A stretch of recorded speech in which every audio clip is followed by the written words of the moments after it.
Dictation start होगा 5 second के बाद। Get ready, start. अमेरिकी संविधान के विपरीत भारतीय संविधान ने एकीकृत न्याय व्यवस्था की स्थापना की है, जिसमें शीर्ष स्थान पर उच्चतम न्यायालय व उसके अधीन उच्च न्यायालय हैं। स्टॉप।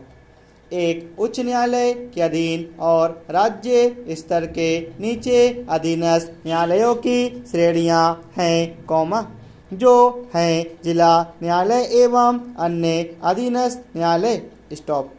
न्यायालय की यह एकल व्यवस्था भारत सरकार अधिनियम 1935 से ग्रहण की गई है और यह केंद्रीय एवं राज्य विधियों को लागू करती है। स्टॉप। दूसरी ओर, अमेरिका में न्यायालय की द्वैत व्यवस्था है, एक केंद्र के लिए तथा दूसरा राज्यों के लिए। स्टॉप। संघीय कानून को संघ न्याय क्षेत्र एवं राज्य कानून को राज्य न्याय क्षेत्र द्वारा लागू किया जाता है। स्टॉप। यद्यपि भारत भी अमेरिका की तरह संघीय देश है, लेकिन भारत में एकीकृत न्यायपालिका और मूल विधि व न्याय की एक प्रणाली है। स्टॉप। भारत के उच्चतम न्यायालय का उद्घाटन 28 जनवरी 1950 को किया गया। स्टॉप। यह भारत सरकार अधिनियम 1935 के तहत लागू संघीय न्यायालय का उत्तराधिकारी था। स्टॉप। हालांकि उच्चतम न्यायालय का न्याय क्षेत्र, पूर्ववर्ती न्यायालय से ज़्यादा व्यापक है। स्टॉप। उच्चतम न्यायालय ने ब्रिटेन के प्रिवी काउंसिल का स्थान ग्रहण किया था, जो अब तक अपील का सर्वोच्च न्यायालय था। स्टॉप।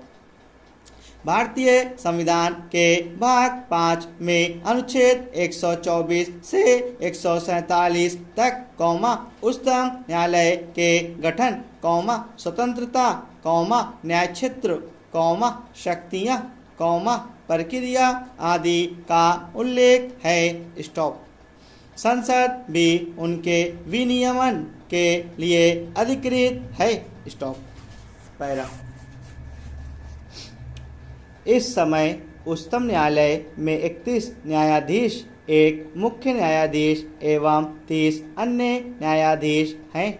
फरवरी 2009 में केंद्र सरकार ने उच्चतम न्यायालय के कुल न्यायाधीशों की संख्या 26 से बढ़ाकर 31 कर दी है, जिसमें मुख्य न्यायाधीश भी शामिल हैं। यह वृद्धि उच्चतम न्यायालय न्यायाधीशों की संख्या संशोधन अधिनियम 2008 के अंतर्गत की गई है। स्टॉप। मूलतः उच्चतम न्यायालय के न्यायाधीशों की संख्या 8, एक मुख्य न्यायाधीश और 7 अन्य न्यायाधीश निश्चित भी थी। 1956 में संसद ने अन्य न्यायाधीशों की संख्या 10 निश्चित की। 1960 में 13, फिर 1977 में 17 और फिर 1986 में 25। न्यायाधीशों की नियुक्ति। उच्चतम न्यायालय के न्यायाधीशों की नियुक्ति राष्ट्रपति करता है। मुख्य न्यायाधीश की नियुक्ति राष्ट्रपति अन्य न्यायाधीशों एवं उच्चतम न्यायालय के न्यायाधीशों की सलाह के बाद करता है। इसी तरह अन्य न्यायाधीशों की नियुक्ति भी होती है। मुख्य न्यायाधीश के अतिरिक्त अन्य न्यायाधीशों की नियुक्ति में मुख्य न्यायाधीश का परामर्श आवश्यक है।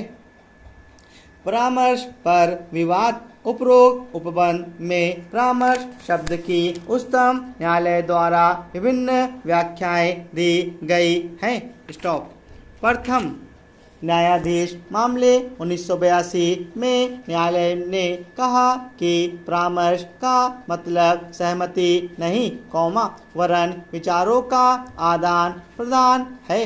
स्टॉप। लेकिन द्वितीय न्यायाधीश मामले 1993 में न्यायालय ने अपने पूर्व के फैसले को परिवर्तित किया और कहा कि परामर्श का मतलब सहमति प्रकट करना है।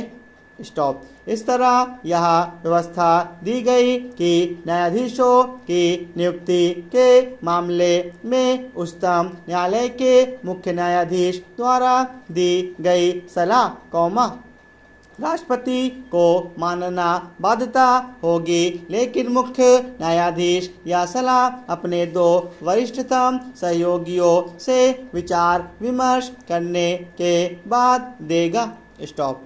इसी तरह तीसरे न्यायाधीश मामले 1998 में न्यायालय ने मत दिया कि परामर्श प्रक्रिया को मुख्य न्यायाधीश द्वारा बहुसंख्यक न्यायाधीशों की विचार प्रक्रिया के तहत माना जाएगा।